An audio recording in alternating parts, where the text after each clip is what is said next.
কৃষ্ণ জন্ম ভাগ পঢ়া হ'ব। এই দশম স্কন্ধটোক তুণ্ড বুলি কৈছে। তুণ্ড মানে মুখমণ্ডল। আপোনালোকে চাওক, তাত 4টা গভীৰ তত্ত্ব লুকাই আছে। অৰ্থাৎ দশম স্কন্ধটোত 4টা গভীৰ তত্ত্ব লুকাই আছে। 1 নম্বৰ হৈছে দৰ্শন তত্ত্ব তাত লুকাই আছে। আৰু মুখমণ্ডলত চাওক, দৰ্শনৰ কাৰণে চকু দুটা আমাৰ সকলোৰে মুখমণ্ডলত আছে। তাৰ পৰা তাত শ্ৰৱণ তত্ত্ব লুকাই আছে। শ্ৰৱণ, শুনা, শ্ৰৱণ তত্ত্বটো তাতেই লুকাই আছে দশম স্কন্ধ। আৰু চাওক, কৰ্ণ, আমাৰ শুনিবলৈ কাণ দুখনো এই মুখতে মূৰমণ্ডলটোতে লাগি আছে। তাৰপিছত তাত ঘ্ৰাণ তত্ত্ব আছে।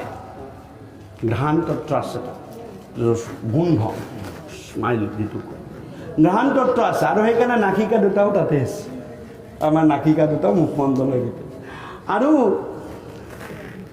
ৰস তত্ত্ব, কীৰ্তন ৰস তত্ত্ব, কীৰ্তনৰ সেই ৰস তত্ত্বও দশম স্কন্ধতে আছে। অৰ্থাৎ জীৱাসহিত মুখমণ্ডল দশম স্কন্ধত সন্নিৱিষ্ট। এই 4 তত্ত্ব দশম স্কন্ধত নিহিত আছে। এই দশম স্কন্ধ যেতিয়া অধ্যয়ন কৰা হয়, তেতিয়া এই 4 তত্ত্বৰ কথা স্পষ্টভাৱে তাৰ পৰা জনা যায় যে দৰ্শন, শ্ৰৱণ, কীৰ্তন, ঘ্ৰাণ, এই 4টা। আৰু সেইকাৰণে ভাগৱতৰ দশম স্কন্ধটো তুণ্ড বুলি কৈছে।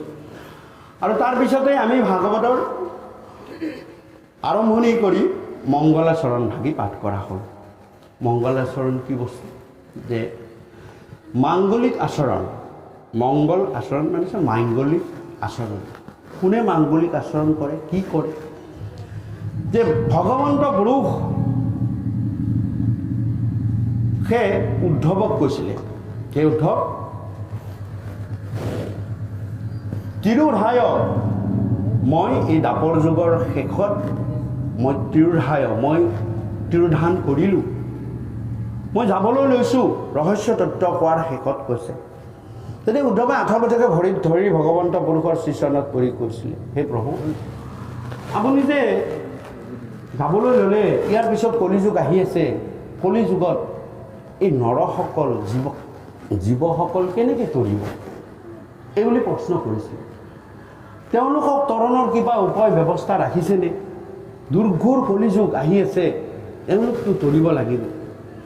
গতিকে বাকী 3টা যুগত আপুনি কৰিলে ঠিকেই, কিন্তু এই যুগৰ কাৰণে আপুনি কি চিন্তা কৰিছে? তেতিয়া কৈছিলে, হে উদ্ধৱ তিৰোধায়, মই যাবলৈ ল'লোঁ, ক'লৈ? বৈকুণ্ঠলৈ। তিৰোধায় প্ৰবিষ্টস্যু, আৰু মই লগে লগে প্ৰবিষ্ট, সোমাই যাম। মই যাবলৈ ল'লোঁ, এই দেহটো এৰি, এই সময়খিনি এৰি মই যাবলৈ ল'লোঁ, কিন্তু প্ৰবিষ্টস্যু, মই সোমাই পৰিম, প্ৰবিষ্ট হৈ যাম। ক'ত? ভাগৱতম স্বয়ং। যে স্বয়ং মই ভাগৱতত এইবাৰ সমস্ত বল, শক্তি, ঐশ্বৰ্য, ধৰ্ম সকলোখিনি লৈ মই ভাগৱতত সোমাই যাম। আৰু সেই উদ্ধৱ, তাৰপিছত মই কলিযুগত প্ৰকাশ হ'ম। কি হিচাপে প্ৰকাশ হ'ম? সেই কথা ভাগৱত তাৎপৰ্যৰ প্ৰথম ঘোষাটোত মোৰ দয়ালু কৃপালু গুৰুজনাই লিখিছে। ও কৃষ্ণ সূৰ্য ভৈলন্তয়ুদিত। সেই ভাগৱতত সোমাই যোৱা কৃষ্ণ সূৰ্য কলিযুগৰ লোকৰ নিস্তাৰৰ হেতু নাম ধৰ্ম কৰিলা বিদিত। কৃষ্ণ সূৰ্য ভৈলন্তয়ুদিত। এইবাৰ নৰদেহলৈ লীলা মহিমা কৰি কলিযুগত ভগৱন্ত পুৰুষে জন্ম নলয়। এইবাৰ কলিযুগত প্ৰকাশ হ'ব। কলিযুগত প্ৰকাশ হৈছে কি? যে নাম ধৰ্ম সহিত তেওঁ সূৰ্য যেনেকৈ প্ৰকাশ হয়, তেনেকৈ নাম ধৰ্ম সহিত ভগৱন্ত পুৰুষ কলিযুগত প্ৰকাশ হৈছে। আৰু এই ভগৱন্ত পুৰুষে দাপৰ যুগত কেনেধৰণে এই ধৰাধামলৈ আহিছিল, আজিৰ এই পবিত্ৰ দিনটোত যিটো আমি স্মৰণ কৰোঁ, বন্দন কৰোঁ। এই ভাগৱত শাস্ত্ৰত ভগৱন্ত পুৰুষ প্ৰকাশ হৈছে। এই ভাগৱত শাস্ত্ৰই হৈছে ভগৱন্ত পুৰুষৰ বাংময় স্বৰূপ মূৰ্তি। সেইকাৰণে বাংময় স্বৰূপ মূৰ্তিৰ বৰ্ণনাৰ পিছতে আমি মংগলাচৰণ কৰিছোঁ। মংগলাচৰণ এইটোৱেই অনুষ্ঠান। এই অনুষ্ঠানটো যেতিয়া ইয়াত হৈছে, ইয়াত সকলো মাংগলিক কাৰ্য, ইয়াৰ পৰা সকলো পাপ দূৰ বাধা বিঘিনি সকলো ভগৱন্তই ইতিমধ্যে দূৰ কৰি পেলাইছে। আপোনালোকে চাওক, এইখিনি ঠাইলৈ যদি দেশখনৰ ৰাষ্ট্ৰপতি আহে, তেতিয়াহ'লে যাৰ বিভাগৰ যি কাম আগতেই কৰি থৈ দিব লাগিব। অহাৰ দিনা কৰিলে হ'বনে বাৰু? কেতিয়াও নহয়। যি বিভাগৰ যি কাম, প্ৰশাসনিক বিভাগে প্ৰশাসনিক কাম কৰিব, স্বাস্থ্য বিভাগে স্বাস্থ্যৰ কাম কৰিব, শিক্ষা বিভাগে শিক্ষাৰ কাম কৰিব, ৰোডছৰ মানুহে ৰোডছৰ কাম কৰিব, আগতেই কৰিব। কাৰণ কিয়? দেশখনৰ ৰাষ্ট্ৰপতি। এওঁতো অনন্ত কোটি ব্ৰহ্মাণ্ডৰ ৰাষ্ট্ৰপতি, অনন্ত কোটি ব্ৰহ্মাণ্ডৰ এওঁ ৰাষ্ট্ৰপতি। গতিকে ইয়াত তেওঁ আহিব, সাক্ষাৎ আহি ইয়াত তেওঁ বিদ্যমান হ'ব। ভকতে হেঁপাহ কৰিছে তেওঁৰ গুণানুকীৰ্তন শ্ৰৱণ কৰিবলৈ। কলি যুগত যুগ ধৰ্মৰ শ্ৰেষ্ঠ ধৰ্মটো পালন কৰিবলৈ তেওঁলোকে আগ্ৰহ কৰিছে। তাত কোনে বাধা দিয়ে? কোন দেৱ দেৱীয়ে বাধা দিয়ে? যি বাধা দিব তেওঁহে ইয়াৰ কাৰণে দায়ী হ'ব। সেৱক ভকত দায়ী নহয়। আজি যদি ইয়াত পোহৰৰ কমি হয়, সেৱক ভকতৰ উপায় নাই, তেওঁলোকে শক্তি সামৰ্থ্য অনুযায়ী কৰিছে। কোন দায়ী হ'ব? সূৰ্য দেৱতা দায়ী হ'ব। তুমি কি কৰিছা? তাতে মোৰ গুণানুকীৰ্তন কৰিবলৈ নৰয় উদ্যম কৰি আহিছে আৰু তুমি তাত বাধা দিছা, বৃষ্টি দিছা। কিয় দিছা তুমি? আমি আমাৰ গালৈ টানি আনো। আমাৰ শক্তি নাই নহয়, দিবলৈও শক্তি নাই, ৰাখিবলৈও শক্তি নাই। শক্তি আছে সেই বিভাগৰ তোৰ। ৰাষ্ট্ৰপতি আহিব বুলি মোৰ ঘৰত দুৱাৰ মুখটো মই যদি চফা কৰি বনাবলৈ মোৰ শক্তি আছে নেকি? মোৰ কিনিয়ে কিবাকে বনাম? গোটেই ৰাস্তাটো মই কেনেকৈ বনাম? মই বনাব নোৱাৰো নহয়। গতিকে ভগৱন্ত পুৰুষ অহাৰ কথা গোটেই মনস্থ হোৱাৰ লগে লগে যেতিয়া মন কৰিব, তেতিয়া লগে লগে ইয়াত তেওঁলোকৰ দায়িত্ব আহিব। বিভাগীয় দেৱতা দেৱ দেৱীসকলৰ দায়িত্ব। জলৰ দেৱতাই জল হিচাপ কৰি থ'ব, স্থলৰ দেৱতাই স্থল থ'ব, পোহৰৰ দেৱতাই পোহৰ থ'ব, সকলো। গতিকে এই কথা আমি শুদ্ধভাৱে বিশ্বাস কৰিব লাগে। কেতিয়া নিজৰ ভাললৈ তেনেহ'লে, হে প্ৰভু তোমাৰ কাম কৰিব লৈছোঁ, তুমি মিলাবা, আমি কি কৰিম? আমি নিমিত্ত মাত্ৰ। আমি কৰিছোঁ, ময়ে দিছোঁ, ময়ে গৈছোঁ বুলি কোৱা। আমি যেতিয়া অহংকাৰ কৰোঁ, ভগৱন্তৰ ওপৰত হাঁহি উঠি মোৰ কাম কৰিছা, তুমি অহংকাৰত তুমি লৈছা। বাবা তুমি নহয়, বাবা মোৰহে কৰিব। অলপ পাছত পাঠক আহিব, মোৰহে গুণানুকীৰ্তন পাব। তুমি বেছি লাইট দিছা বুলি তোমাৰ গুণানুকীৰ্তন নকৰে। ভগৱন্তে হাঁহি উঠে, কিন্তু কৃপা কৰে। তোমাৰ সেইটো দুখ নধৰোঁ, তুমি যে মোৰ কামৰ কাৰণে খৰচ কৰিছা। এনেকুৱাতে ভাগৱত কথাৰ এতিয়া বহুত মাহাত্ম্য আছে। গতিকে এই ভাগৱত কথাৰ পোনপ্ৰথমে মাংগলিক আচৰণ হৈছে, আৰু সেইটো আমি সেৱক ভকতে কেতিয়াও সেইটো নিজে গাত পাতি ল'ব। সেই ভগৱন্ত তুমি তোমাৰ কামৰ কাৰণে তুমি যি মিলাইছা, আমি তাৰ নিমিত্ত কৰি ইয়াতে আলোচনা কৰিছোঁ। আমাৰ একমাত্ৰ কথা হৈছে আমি তোমাৰ গুণানুকীৰ্তনখিনি শুনো।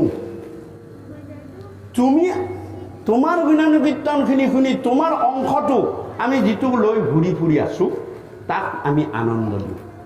তুমি পৰমানন্দ আৰু আমাৰ আত্মাই আনন্দ পাওক, আমি আত্মানন্দ হৈ পৰোঁ। তোমাৰ অংশ এটা আমাক দিছাতো। আমাৰ মনুষ্যৰ যেনেকৈ এজনৰ মুখৰ আগত আন এজনৰ প্ৰশংসা কৰিলে বৰ ভাল পায়, তেওঁ কেতিয়াও বেয়া নবোলে, প্ৰশংসা শুনি ভাল পাওঁ। সেইটো মনুষ্যৰ গুণ ক'ৰ পৰা আহিল? সেই মনুষ্যৰ গুণটো ভগৱন্তৰ পৰা আহিছে।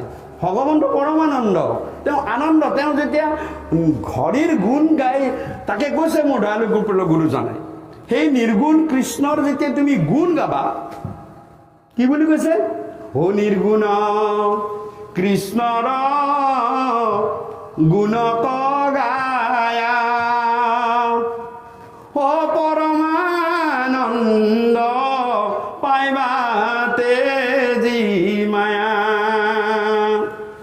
নিৰ্গুণ কৃষ্ণৰ এবাৰ গুণ গাই চোৱাচোন, অন্তৰত যিটো অনুভূতি হয় সেইটোৱে পৰমানন্দ। নিৰ্গুণ কৃষ্ণৰ গুণ গালে তুমি টকা পইচা ধন সা সম্পদ একো নোপোৱা কিন্তু সকলোতকৈ শ্ৰেষ্ঠ বস্তু পৰমানন্দই তুমি পাবা এয়া মহাপুৰুষ গুৰুজনৰ বাণী গতিকে আমি সততে নাম গুণ গালে আনন্দত আত্মহাৰা হৈ পৰোঁ সেইটো ভগৱন্ত পুৰুষৰ এটা লক্ষণ আমাৰ আত্মানন্দ হৈ পৰা স্বৰূপটো প্ৰকাশ হৈ যায় আমি আপোন পাহৰা হৈ যাওঁ যাৰ অন্তৰ ভগৱন্তৰ নাম গুণে কেতিয়াও বিগলিত কৰাব নোৱাৰে তাৰ অন্তৰ শিল নালাগে বজ্ৰময় কঠোৰ অন্তৰ গতিকে এই কথা ভাগৱত কথা গুণৰ মাজেৰে কৃষ্ণ কথা গুণৰ মাজেৰে মোৰ দয়ালু কৃপালু গুৰুজনাই আমাক ভাগৱতত প্ৰকাশ কৰিছে আৰু এয়া হৈছে মংগল চৰণৰ তাৎপৰ্য আৰু মংগলাচৰণ কৰিবলৈ গৈ মোৰ দয়ালু কৃপালু গুৰুজনে ভাগৱতৰ প্ৰথম শাৰীতে এটা কথা শাৰীটোত লিখিছে জয় জয় কৃষ্ণ কৃপাময় মহেশ্বৰ জয় জয় কৃষ্ণ এয়া হৈছে নিৰ্গুণ কৃষ্ণৰ স্মৰণ তাত কোনো গুণৰ বৰ্ণনা নাই জয় জয় কৃষ্ণ বুলি কৃপাময় মহেশ্বৰ বুলি কৈছে যি মহেশ্বৰ শব্দটো কৈছে সেয়া আমি মহেশ্বৰ শিৱ মহেশ্বৰক নুবুজি এয়া শিৱ মহেশ্বৰ নহয় এয়া মহত্তম ঈশ্বৰম মহেশ্বৰম মহৎ তত্ত্ববিলাকৰ যি ঈশ্বৰ তালৈকে নিৰ্গুণ সেই শ্লোকটোকে নিৰ্গুণ শ্লোক বুলি কয় এই শ্লোকটো যেতিয়া শ্ৰৱণ বা কীৰ্তন কৰা হয় নিৰ্গুণ ভাৱত কৰিব আৰু কৃপাময় মহেশ্বৰ মহত্তম ঈশ্বৰম মহেশ্বৰম মহৎ তত্ত্ববিলাকৰ ঈশ্বৰ নিৰ্গুণ তত্ত্বৰ পৰা মহৎ তত্ত্ব হৈছে মহৎ তত্ত্বৰ পৰা গুণ তত্ত্ব হৈছে গুণ তত্ত্বৰ পৰা অৱতাৰ তত্ত্ব হৈছে এনেকৈ আগবাঢ়ি আহিছে আৰু কৃপাময় মহেশ্বৰ যাৰ আজ্ঞা শিৰে বহে সেই পিছৰ শাৰীত লিখিছে যে যাৰ আজ্ঞা এই নিৰ্গুণ তত্ত্ব ঈশ্বৰ কৃষ্ণৰ আজ্ঞা কোনে লয় এইবাৰ গুণময়ী তিনিজন দেৱতাৰ কথা কৈছে এই তিনিজন দেৱতা কিন্তু গুণময়ী দেৱতা কোন কোন যাৰ আজ্ঞা শিৰে বহে ব্ৰহ্মা ৰজগুণত ব্ৰহ্মা তেওঁ গুণময়ী দেৱতা নিৰ্গুণ কৃষ্ণই আজ্ঞা শিৰে লোৱা ব্ৰহ্মা হৈছে গুণময়ী দেৱতা গুণময়ী কাৰণে তেওঁলোকৰ অলাই আথানি অপায় অমংগল আছে ব্ৰহ্মাৰ আলাই আথানিৰ কথা আপোনালোকে শুনিছে জানিছে ব্ৰহ্মা মোহন পাইছে নিজৰ সৰস্বতীৰ কথাটো পাইছে বিভিন্ন আলোচনা হয় ঠিক তেনেদৰে ৰজগুণত ব্ৰহ্মা আৰু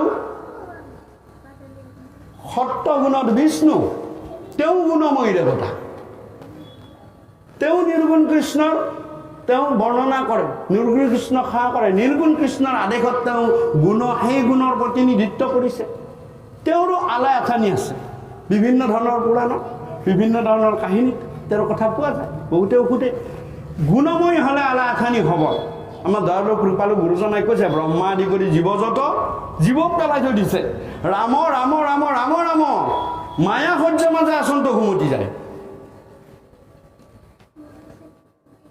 আৰু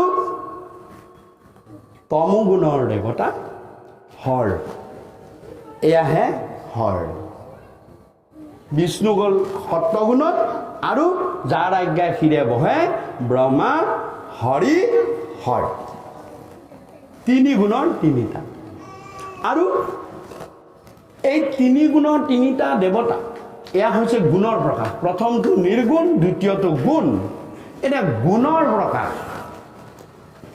এই গুণখিনি আছে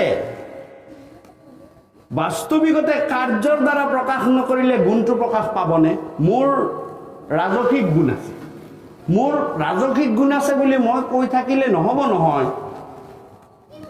মই ৰাজসিক খাদ্য খাব লাগিব ৰাজসিক ব্যৱহাৰ কৰিব লাগিব ৰাজসিক চিন্তা কৰিব লাগিব মোৰ কাৰ্যৰ দ্বাৰাহে মোৰ গুণটো ওলাই পৰিব কৈ থাকিলে গুণ নোলায় মই সাধ্য সাত্বিক মুখৰ কথাত কোনে বিশ্বাস কৰিব মোৰ ব্যৱহাৰে ক'ব মোৰ কাৰ্যই ক'ব যে হয় এওঁ শুদ্ধ সাত্বিক মানুহ এওঁ অমুকটো কাৰ্য কৰে অমুকটো নকৰে অমুকটো ভাল পায় অমুকটো বেয়া পায় কিহে ক'ব মোক কাৰ্যবিলাকে কৰে। তাৰপিছত কি কৈছে যে এই কাৰ্যবিলাকৰ মাজেৰেহে গুণবিলাক প্ৰকাশ হয়।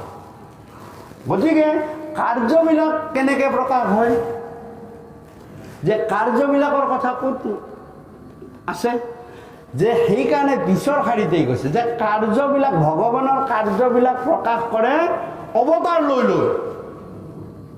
বিভিন্ন অৱতাৰ, যুগে যুগে অৱতাৰৰ ধৰা অসংখ্যাত অৱতাৰবিলাকৰ মাজেৰে কাৰ্যবিলাকৰ কথা গম পোৱা যায়।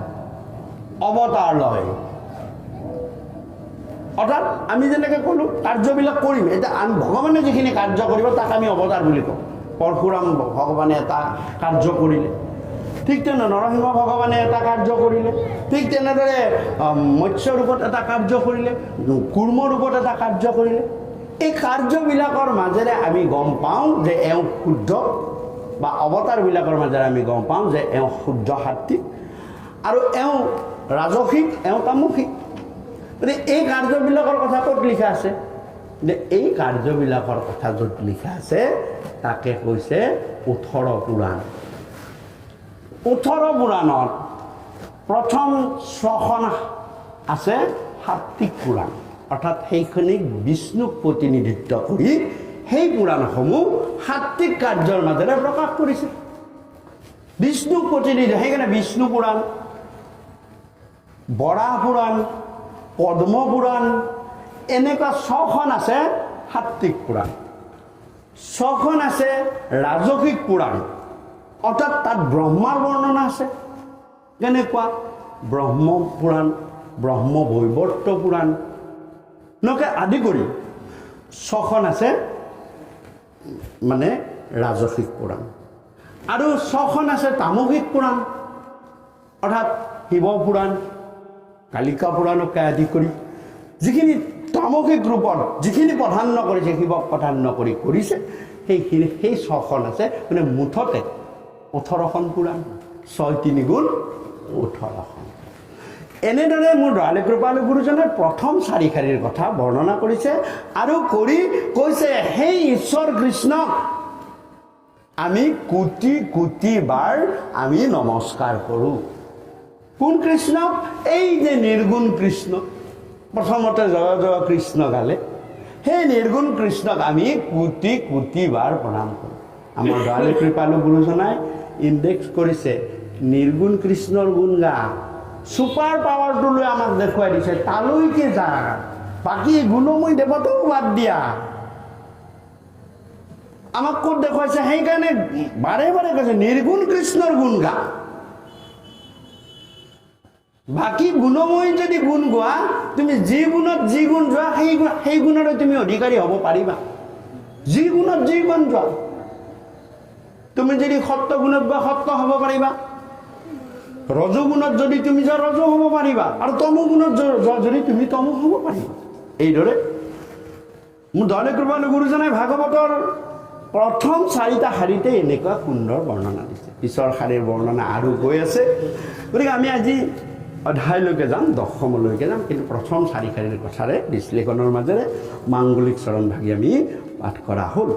আৰু আমি আজি 10ম স্কন্ধৰ কৃষ্ণ জন্মৰ অধ্যায়টোলৈ গৈছোঁ। হীৰাম পাছে দৈব কি কমাতি লন্ত দেৱগণ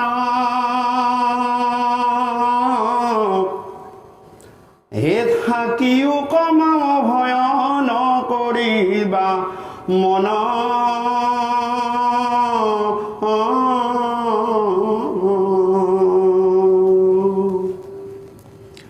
অৰাম বিষ্ণু বাসা লৈলে আখি গৰ্ভত তোমাৰ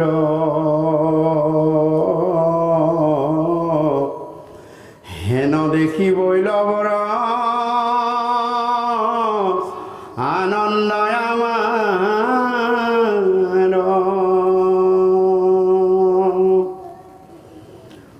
হৰাম মাৰিবন্ত কংসয়াংক নকৰিবা ভয়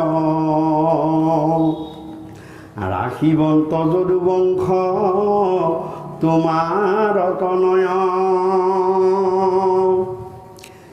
হেৰাম দৈব কি কবুলি হেনয় আশা খব চন আপোন থান কলৰি গৈলা দেৱ গণ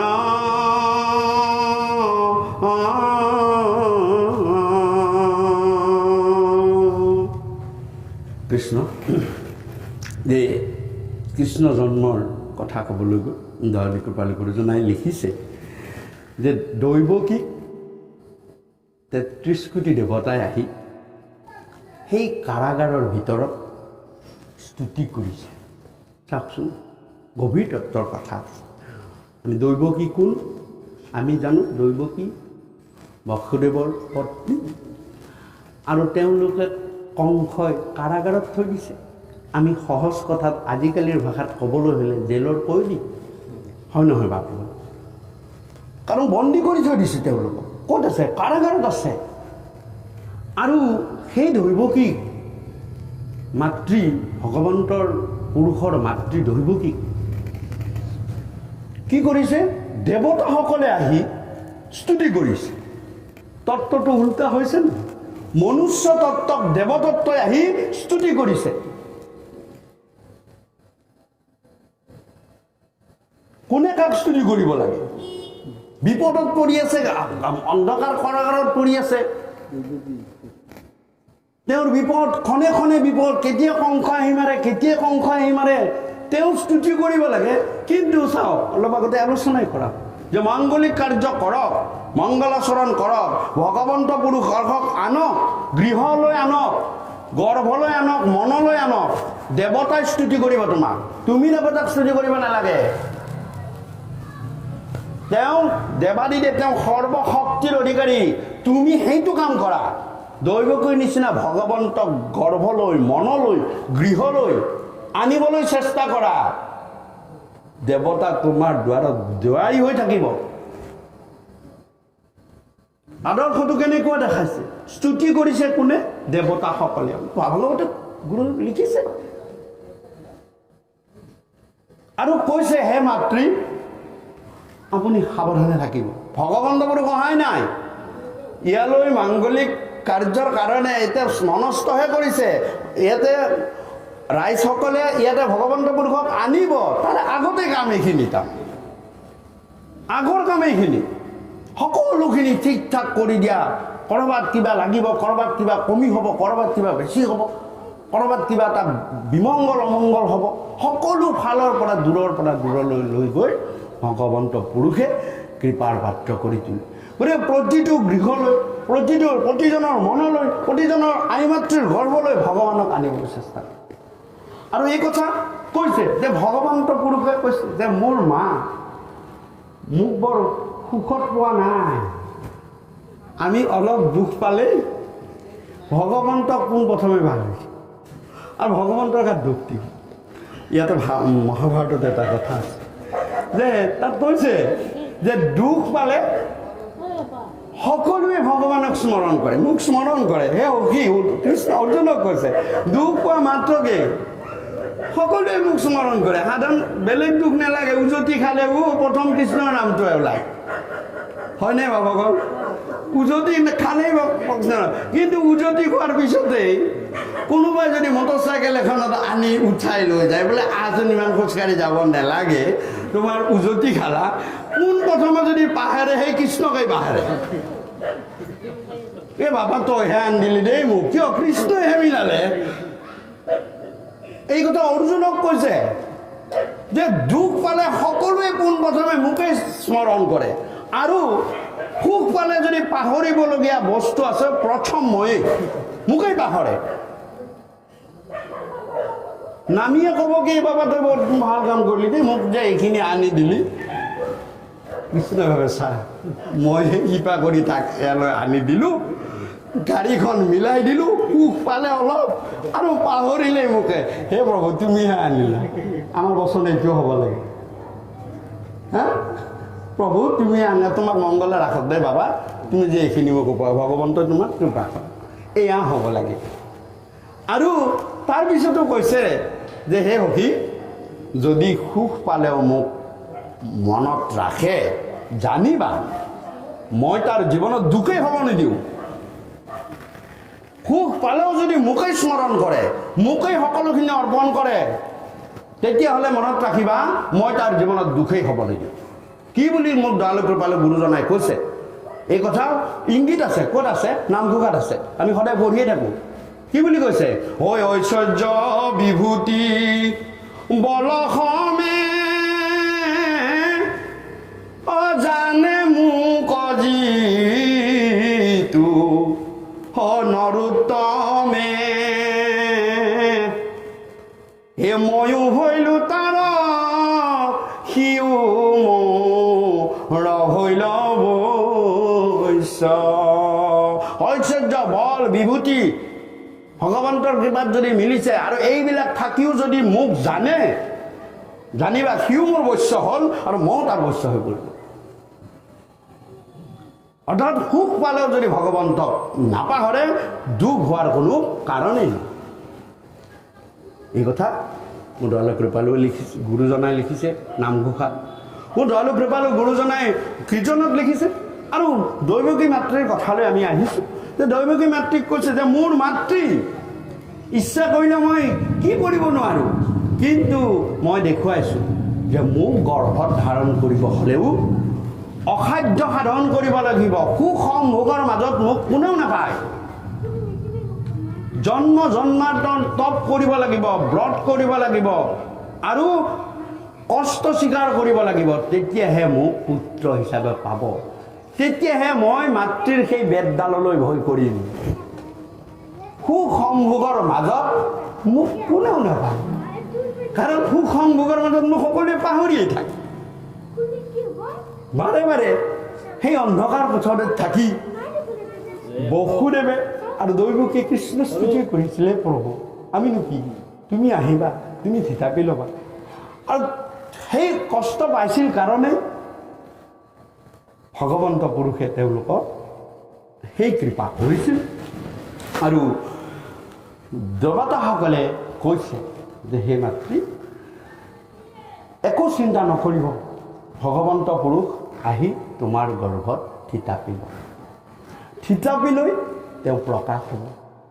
আৰু এই ভগৱন্ত পুৰুষে কংসক মাৰিব। চাওক, ভগৱন্ত পুৰুষ জন্ম শব্দটো ব্যৱহাৰ কৰাটো বহু বছৰ আগতে আমাৰ পণ্ডিত প্ৰবৰসকল, বিশেষকৈ লক্ষ্মীনাথ বৰুৱাদেৱ বা সেই সময়ৰ পণ্ডিত বৰ্গসকলে বহুত বিতৰ্কৰ সৃষ্টি কৰিছিল যে জন্ম শব্দটো ভগৱন্ত পুৰুষৰ ক্ষেত্ৰত ব্যৱহাৰ কৰিব নালাগে, কাৰণ জন্ম কাৰ হয় যাৰ মৃত্যু আছে, কিন্তু ভগৱন্ত পুৰুষৰ কোনো মৃত্যু নাই। গতিকে আমি মৃত্যুৰ তিথিটোও পালন নকৰোঁ। গতিকে জন্ম শব্দটো আমাৰ আচলতে ব্যৱহাৰ কৰিব নালাগে। তেওঁলোকৰ সেইটো বিতৰ্কিত অনুষ্ঠান বাঁহী নামৰ আপোনালোকৰ গ্ৰন্থখন পাব আজিকালি সংলগ্ন, তাতো আছে। অৰুণোদয় নামৰ যিখন সংকলন আছে তাতো এই কথাবিলাক বিতৰ্কমূলক আছে। বাৰু যিয়েই নহওক, কিন্তু শেষত গৈ তেওঁলোকৰ এটা মানে সিদ্ধান্তত উপনীত হ'ল। যে সিদ্ধান্তটো উপনীত এনেকুৱা হ'ল যে আমি তোমাৰ কথাও নামানো, জন্মও নামানো, বেলেগৰ কথা নামানো, হ'ব লাগে নালাগে আমি একো নকওঁ। আমাৰ দয়ালু কৃপালু গুৰুৱে যিটো কৈছে আমি তাকেই মানি। আৰু মোৰ দয়ালু কৃপালু গুৰুজনে কৈছে, হে ৰাম কৃষ্ণ ৰূপে দৈৱকীত ভৈলয় অৱতাৰ, শংখ চক্ৰ গদা পদ্ম কৰত তোমাৰ। গুৰুৱে কি বুলি ক'লে? অৱতাৰ বুলি ক'লে, জন্ম বুলি নক'লে। গতিকে কৃষ্ণ অৱতাৰৰ দিন আছে। ভগৱন্ত পুৰুষ মনুষ্যৰ নিচিনা এনেকৈ জন্ম নলয়। আৰু অৱতাৰ কি? যে অৱতাৰ শব্দটো অৱতৰণৰ পৰা আহিছে। অৱতৰণ মানে আপোনালোকে জানে, অৱতৰণ মানে হৈছে পৰা, হয়নে? অৱতৰণ মানে পৰা। এটা বস্তু কেতিয়া পৰিব? ক'ৰবাত থাকিব লাগিব, দিল্লীত থাকিব লাগিব, তাৰ পৰা উৰণ হ'ব, তেতিয়াহে বৰজাৰত অৱতৰণ হ'ব। নেথাকিলেতো অৱতৰণ নহয়। অৱতৰণ হ'ব লাগিলে তেওঁ ক'ৰবাৰ পৰা আহিব লাগিব, ভগৱন্ত পুৰুষ ক'ৰ পৰা আহিব? বৈকুণ্ঠৰ পৰা আহিব। আহি কি কৰিব? তাত অৱতাৰণহে কৰিব। অৱতৰণ তাৰমানে পৰিব, জাষ্ট পৰিলে, পৰি তেওঁ লগে লগে প্ৰকাশ হৈ গুচি গ'ল। প্লেনখন পৰাৰ লগে লগে ফ্লাইট দুখন, পাংখা দুখন মেল খাই যোৱা, তাৰে দৰ্জা দুখন মেল খাই যোৱাৰ নিচিনা। অৰ্থাৎ দৈৱকী মাতৃৰ গৰ্ভত ভগৱন্ত পুৰুষ অৱতৰণ কৰিলে, জাষ্ট পৰিলে, পৰিয়ে প্ৰকাশ হৈ গুচি গ'ল। প্ৰকাশ হৈ গৈ লগে লগে শংখ চক্ৰ গদা পদ্ম কৰ তোমাৰ। পিছতহে হৈছে, পিছত তেওঁ শিশুৰূপ হৈল, শিশুৰূপত তেওঁ প্ৰভু নাৰায়ণ। এই পিছতহে শিশুৰূপ মনুষ্যৰ লেখীয়া হৈছে। সেইকাৰণে দয়ালু কৃপালু গুৰুজনাই লিখিছে যে কৃষ্ণ ৰূপে দৈৱকীত হৈলা অৱতাৰ, অৱতৰণ কৰিলে আহি প্লেনখন পাতি, বৈকুণ্ঠৰ পৰা আহি সকলোখিনি লৈ আহি তেওঁ অৱতৰণ কৰিলে, অৱতৰণ কৰি প্ৰকাশ হ'ল। আৰু এইদৰে কৰিলে। আৰু এনেদৰে যেতিয়া ভগৱন্ত পুৰুষ অৱতৰণ কৰি আৰু মাতৃ দৈৱকীক স্তুতি কৰিলে, আৰু স্তুতি কৰি যথাযোগ্য সকলোখিনি কৰ্ম তেওঁলোকে ঠিক ঠাক কৰি নিজ নিজ স্থানত গৈ তেওঁলোকে সষ্টম হৈ ল'ল। গুচিও যাব নোৱাৰে। আপোনাৰ স্থানকো লৰি গৈলে দেৱগণ, য'ত য'ত যেনেকৈ থাকিব লাগে পুলিচবিলাক যাব নেকি? বোলে মই আমাৰ ডিউটি চেছ, ৰাষ্ট্ৰপতি আহিব, কাইলৈকে আহিব, গ'লে তুমি দিগদাৰ হৈ যাব। আপোনাৰ স্থানত নিজৰ নিজৰ বিভাগত তেওঁলোকে সষ্টম হৈ ল'ল। আপোনাৰ স্থানকো লৰি গৈলে দেৱগণ, যাৰ য'ত জেগাত জল দেৱতা জলত গ'ল, স্থল দেৱতা স্থলত গ'ল, হয় নহয় বাৰু? গতিকে আপোনাৰ স্থানৰ লৰি গুচি গ'ল। আৰু তাৰপিছত পদত লিখিছে, হে হৰি ৰাম শুকনি গদতি শুনিও কপৰিকৃত, হে ৰোহিণী নক্ষত্ৰ যেবে হৈল উপস্থিত,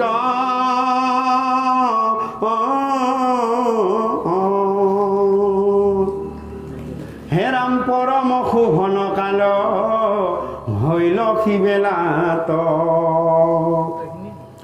সুৰভি শীতল সুমংগল বহে বাত, দশো দিশ প্ৰসন্ন নিৰ্মল তাৰাগণ, মধু কৰে গুঞ্জৰে পুষ্পিত দেখি মন,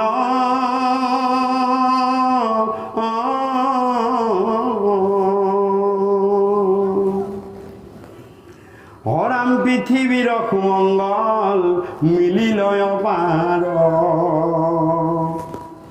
নদী নদ প্ৰসন্ন পংকজে জাতিষ্কাৰ, ভৈল মহাষষ্ঠয়াতি সজ্জনৰ মন, আকাশত স্তুতি কৰৈ সিদ্ধমুনি গণ,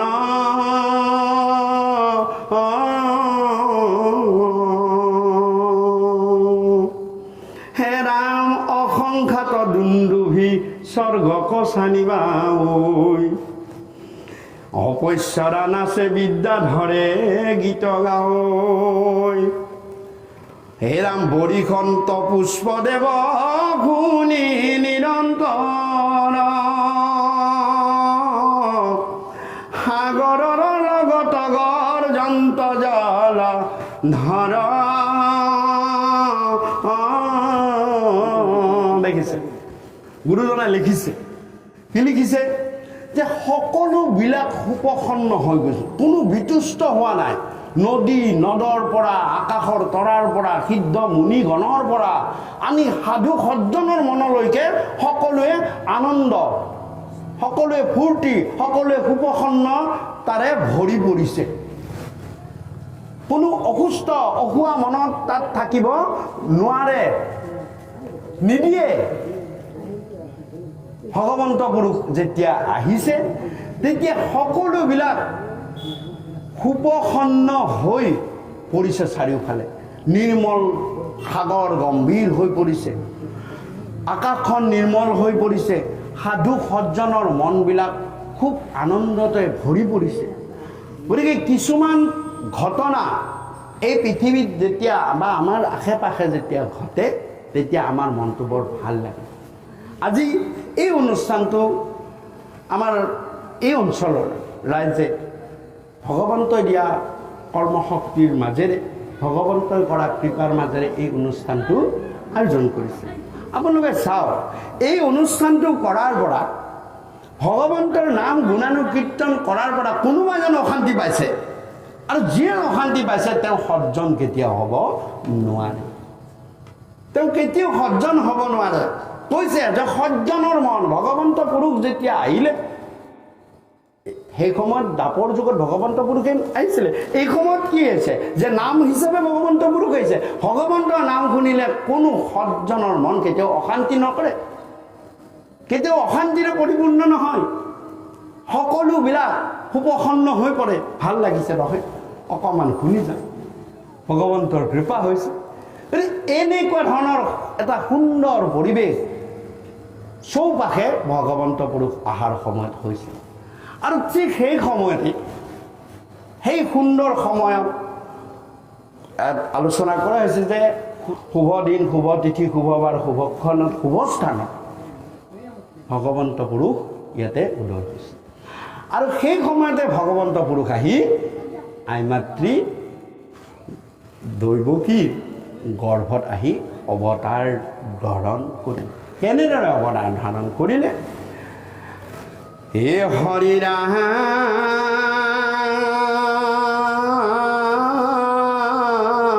কৃষ্ণ হে ৰাম মধ্যৰাতি ৰাতি বন্ধ কাৰ ভৈল জন্ম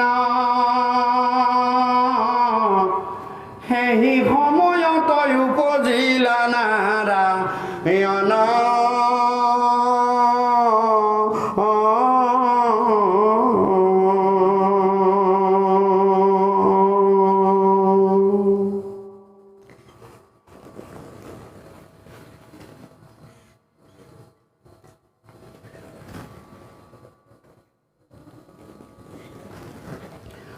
হৰাম দৈবকীৰ গৰ্ভে আখি ভৈলন তবে কত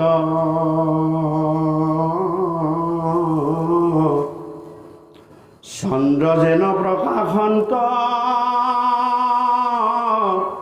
পূৰ্বৰ দিশত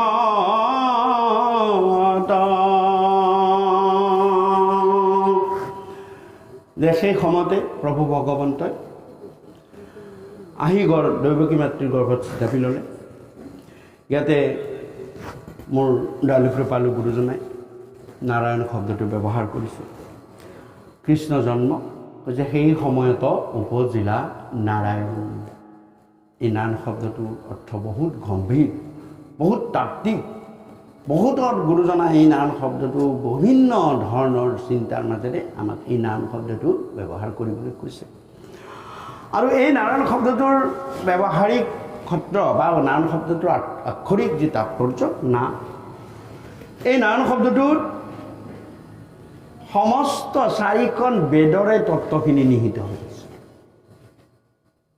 সেইকাৰণে নাৰায়ণ শব্দটো লিখিছে কৃষ্ণ শব্দটো লিখিছে কি লিখিছে যে নাৰায়ণ কিয় লিখিছে যে এইকাৰণে লিখিছে যে তাত সকলো বেদৰ তত্ত্ববিলাক সোমাই আছে আৰু এই নাৰায়ণ কৃষ্ণই সেই নাৰায়ণে কৃষ্ণ কৃষ্ণই নাৰায়ণ সেই নাৰায়ণ কৃষ্ণ সকলো জীৱক তৰণ কৰিব এই নাৰায়ণ নামৰ ইমান প্ৰভাৱ আছে যে এই নাৰায়ণ নামে তোমাৰ ভিতৰো শুদ্ধ কৰিব বাহিৰ শুদ্ধ কৰিব অকল বাহিৰেই নহয় ভিতৰখন শুদ্ধ কৰি ল'ব কি বুলি লিখিছে হুৰাম চাৰিও বেদৰ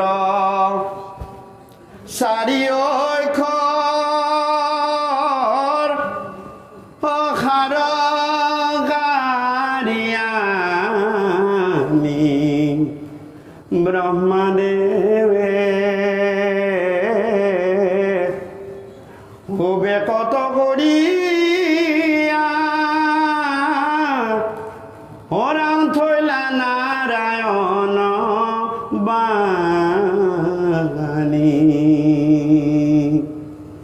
হে ৰাম সহি নাৰায়ণ নামলৈ শুদ্ধ কৰো আমি চিত্তকায়া হৰি সন্তোষৰ কাৰণ আনন জানি। এই নাৰায়ণ নামে ভিতৰখন আৰু বাহিৰখন দুইটা শুদ্ধ কৰিব পাৰে। এই নাৰায়ণ নাম ল'লে তোমাৰ বাহিৰখনটো শুদ্ধ হ'বই, কায়াটোতো শুদ্ধ হ'বই। কায়া মানে এই শৰীৰটো, আৰু চিত্ত মানে ভিতৰৰ মনটো, মনৰ একদম শেষৰ স্তৰটো চিত্তলৈ গুচি যায়। মন, বুদ্ধি, অহংকাৰ, চিত্তলৈকে শুদ্ধ কৰি দিব পাৰে, ইমান শক্তি। সেইকাৰণে নাৰায়ণ নাম ব্যৱহাৰ কৰিছে। আৰু দয়ালু কৃপাল গুৰু মাধৱদেৱ মহাপুৰুষে যুগলত লিখিছে, ও বেদৰ গুপুত বিত্ত নাৰায়ণয়ে। চাওক, বেদৰ গুপুত বিত্ত নাৰায়ণ। বেদৰ ভিতৰত যি গুপুত ৰহস্য তত্ত্ব বিত্ত আছে সেয়া হৈছে নাৰায়ণ। ও দৈৱকী তহন্তে সাক্ষাতে ভৈলা বিদিত। সেই বেদৰ গুপুত বিত্ত নাৰায়ণেই দৈৱকী তহন্তে আজিৰ নিচিনা এনে পবিত্ৰ দিন, পবিত্ৰ বাৰ, পবিত্ৰ ক্ষণত সাক্ষাতে ভৈলা বিদিত। কিমান নাৰায়ণ নামৰ মাহাত্ম্য গুৰুজনাই বুলিছে। তাৰপিছত কৈছে, ও জীৱৰ তাৰণ হেতু নাৰায়ণয়ে। চাওক, যে এই নাৰায়ণ, এই কৃষ্ণই, এই দৈৱকী নন্দন কৃষ্ণই জীৱৰ তাৰণৰ কাৰণে, ও জীৱৰ তাৰণ হেতু নাৰায়ণয়ে কি কৰিলে? ও পচাৰিলা নিজ যশ ধৰ্ম বিপৰীত। এনেদৰে প্ৰচাৰ কৰিছে কলি যুগত নিজৰ যশ লীলা গুণ। আমি যে ইয়াতে গাই আছো, কাৰ গাই আছো? ভগৱন্ত পুৰুষ ঈশ্বৰ কৃষ্ণ নাৰায়ণৰ গুণ লীলা যশ গাই আছো। কিয় কৰিছে? আমাৰ নিচিনা পাপী তাপী পতিত পাৱন এই জীৱবিলাকৰ তৰণৰ কাৰণে কৰিছে। আৰু সেই নাৰায়ণ নামে হৈ অপৰাধ। হে প্ৰভু, আমি জীৱ, আমাৰ সংসাৰ কৰ্ম ধৰ্মৰ মাজত থাকি অনেক কিবা সোঁৱাই বাওঁৱাই ওপৰত হ'লে আমি অনেক অপৰাধ কৰি ফুৰিব লাগিছোঁ। নবোলাটো বুলিছোঁ, বুলিবলগীয়াতো নাই বোলা। সেইকাৰণে হে প্ৰভু, কিবা যদি অপৰাধ হৈছে জীৱ হিচাপে, হৈ অপৰাধ বিনাশন। কি নাম ল'ব দিছে? ও তজু নাম নাৰায়ণ। ও জানি নামে বকিলো শৰণে, আনগতি নাহিকে মৰণে। অপৰাধ ক্ষমা কৰি তুমি দয়া শিল হৰি, মোক ৰক্ষা কৰিও চৰণে। সেই নাৰায়ণ নাম, সেই নাৰায়ণ দৈৱকীৰ হন্তে সাক্ষাতে হৈলা বিদিত। আজিৰ এনেকুৱা ষ্টিম, এনেকুৱা বাৰ, এনেকুৱা ঘৰত ভগৱন্ত পুৰুষ বিদিত হ'ল।